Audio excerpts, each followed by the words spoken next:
Assalamualaikum and hi, you are with me again, Ms. Huda. Now we're going to learn on simple reinforced concrete column design. Column. What is the function of the column? The column is a structure that acts as a vertical support to suspended members such as beams and roof and to transmit the loads from these members down to the foundation. Means that the load that come from roof will be transferred to the beam and it will be transferred to the column. And after that, it will be transferred to the foundation. Columns are primarily compression members, although they may also have a resist bending moment transmitted by beam. Because of the load that transferred to the column, it comes from above, is a vertical load, then the column will be in compression. Column may be classified as short or slender, gemuk ataupun kurus, braced or unbraced, ada extra support atau tak ada extra support, depending on various dimensional and structural factors. Common columns cross-section, we have square, circular and rectangle. The greatest dimension should not exceed 4 times its smaller dimension. If the value of B is equal to 100, the value of H is 400, this one is still called a column because of the H is still less or equal to 4B. 400, 4 times 100 is still equal. Therefore, it will still be called as column. However, if H is 500 and the B is still 100, this one we will regard it as a wall. For the design purpose, we won't design it as column.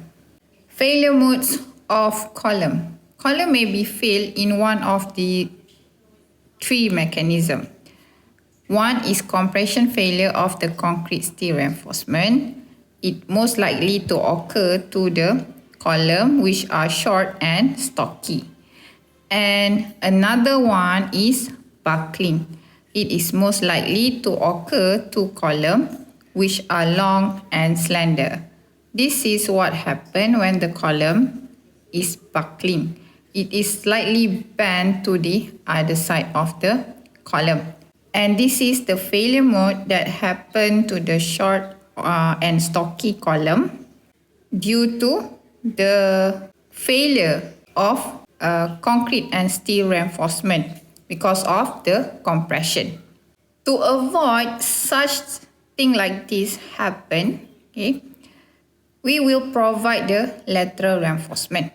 If you look at the illustration, when there is no ties or link provided inside the column and it is only relying on the main reinforcement bar, this kind of failure will happen. And if you provide a reinforcement bar, lateral ties and link, this will avoid such failure from happening. The column, it can be classified as short if when we calculate the value of LEX divided with LEH less than 15 and LEY divided with P less than 15 when it is braced column. What does it mean with braced or unbraced column? We will look into it next. And for unbraced, it is less than 10 for LEX divided with H and LEY divided with B. What is LEX? LEX is the effective height of the column in respect to XX axis, and LEY is effective height of column in respect to the minor axis, which is the YY. B is the width of the column and H is the depth of the column. Okay, you have a column like this. This height of the column, we call it as L. And here, One side we call it B and the other side we call it as H. This is the cross section. If you cut it here, then it will look like this. A column may be considered braced if the lateral loads due to wind, for example, are resisted by shear walls or some other form of bracing rather than the column.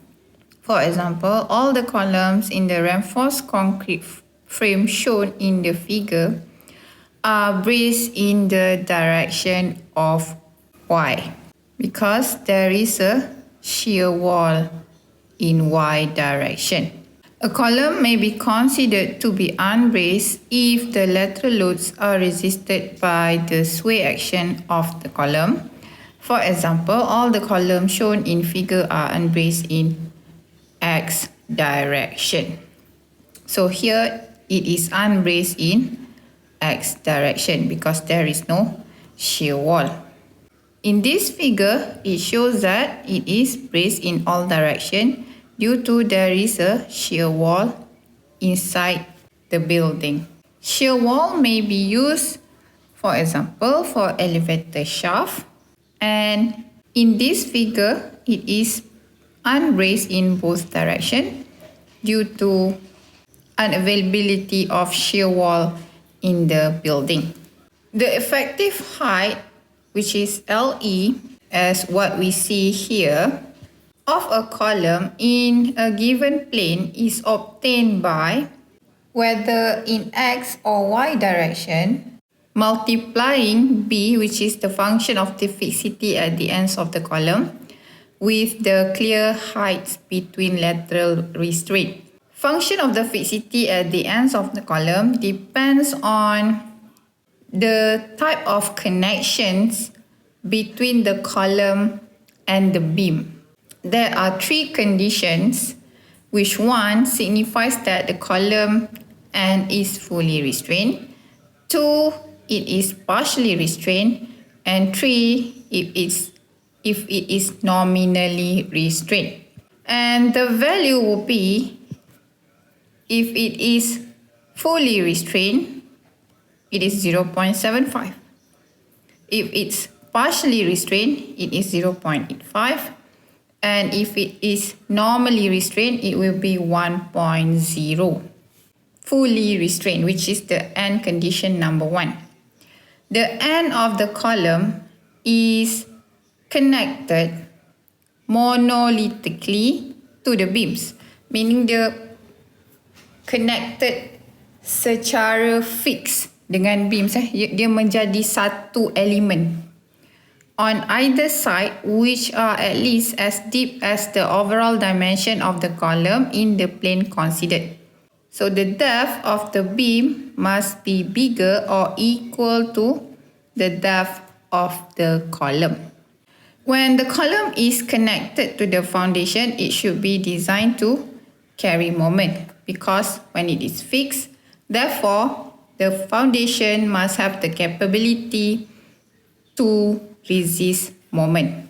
For end condition number 2, the end of the column is connected monolithically juga to the beam or slab on either side, which are shallower than the overall dimension of the column in a plane considered. Okay, ini the other way around. Just now, the end condition number 1, the depth of the beam is more or bigger than depth of the column. Okay, here the depth of beam or slab is less the depth of the column. And lastly, the end condition number 3, the end of the column is connected to member while not specifically designed to provide restraint to rotation of the column will nevertheless provide some nominal restraint. It is not connected monolithically, however, it still won't allow rotation, tapi it's just a nominal restraint.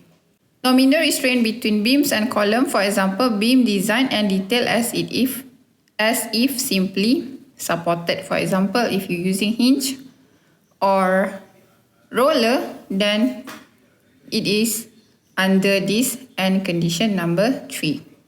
For short braced column design, there are 3 categories of column: short braced axially loaded column, short braced column supporting an approximately symmetrical arrangement of beam, short braced column supporting vertical loads and subjected to either uniaxial or biaxial moment. First, we're going to look at the first category, which is the short braced axially loaded column. Here, column B2 will resist an axial load only, and it supports beam equal in length and symmetrically arranged, meaning that for both sides on the y-axis and both sides on the x-axis, it support at all sides, and the beam is at the same length. Jadi tak ada perbezaan pun dari segi load that being transferred. Okay, sebab sama sahaja, balance. So this is axially loaded column. For short braced column supporting an approximately symmetrical arrangement of beams. In here, you can see that C2 is in this category. Column C2 support a symmetrical arrangement of beam but which are unequal in length. Column C2 will therefore resist an axial load. Okay, dia still ada axial load and moment. Okay, provided that the loading on the beams are uniformly distributed. Okay, because of in y-axis it is balanced. However, on the x-axis here, since this beam has a different length, the beam spans do not differ by more than 15% of the longer.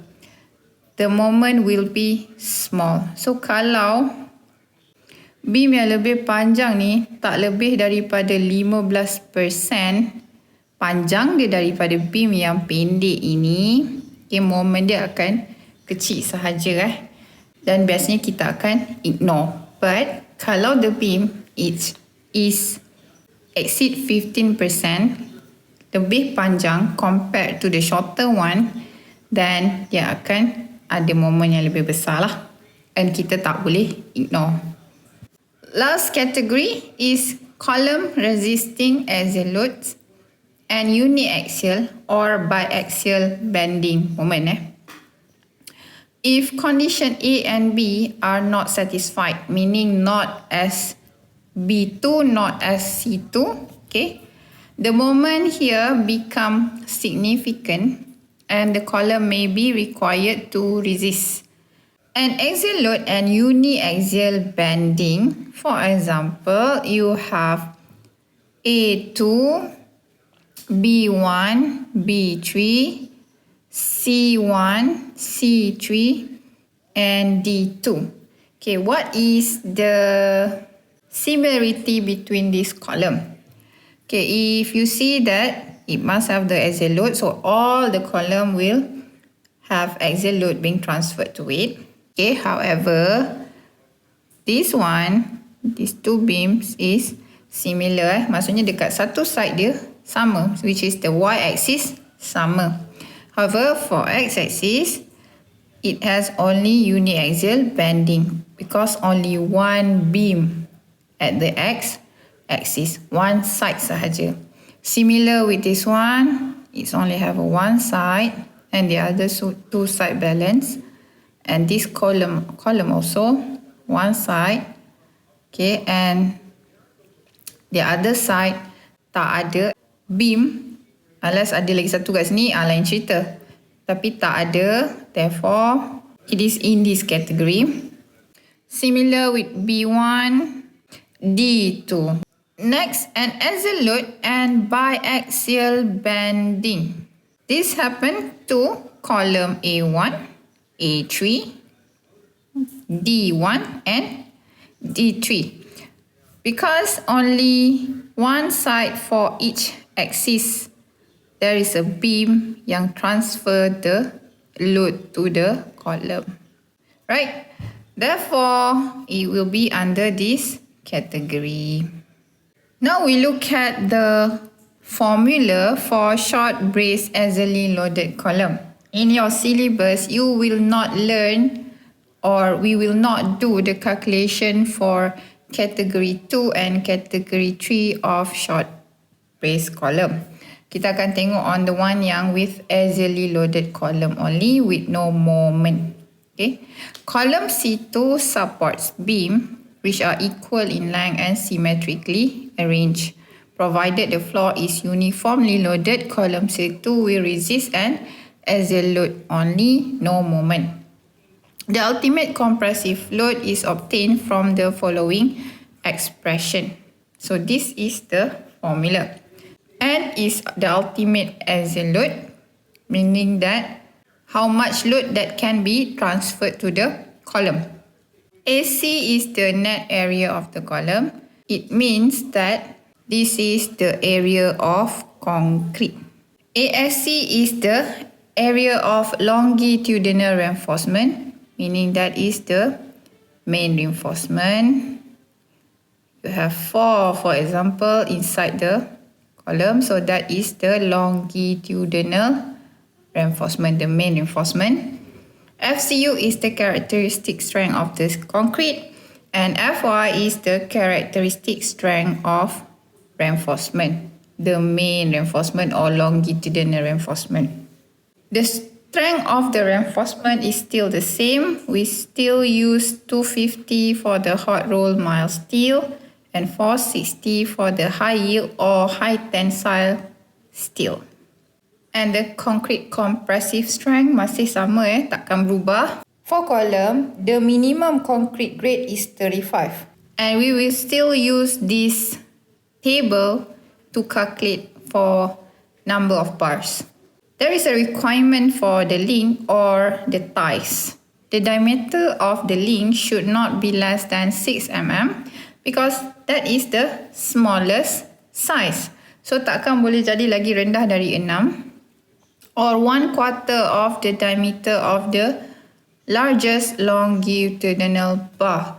For example, if you have this kind of column, the cross section, then we have 4 numbers of 25 mm diameter, and there is another size which is 20 mm diameter. This is combination size of bar. Therefore, when you want to calculate for the diameter of the link, it should not be less than 6 or 1/4 of diameter of largest longitudinal bar. So the largest will be 25 sebab 25 lagi besar dari 20 tu ya. Then you just take 1/4 times 25, you will get 6.25 mm. Okay, tak ada bar size macam ni ya. Therefore kita akan round up dia jadi 8 mm. We will not round it down to 6 mm because this is the minimum. Okay, tak boleh lagi rendah minimum diameter of the link ni. The other one that we have to calculate is the spacing. So maximum spacing should be 12 times the diameter of smallest longitudinal bar. So smallest here, it is referring to 20 mm sebab paling kecil 25 dengan 20 lagi kecil. Kita akan darabkan 12 dengan 20, you will get 240 mm. So that is the maximum spacing. You cannot exceed the daripada this number sebab as you know, bar kita akan round it up because of bila bar tu lebih besar, kita tahu dia lebih bagus and spacing kita akan round it down kalau kita nak. For example, kat sini you letak 240, you boleh juga round down dia kepada 200, tak ada masalah. Because we know that when we round it down, it will be much better daripada dia punya spacing lebih besar because dia tak boleh exceed this number. That will be all for this video. See you again in example number 1.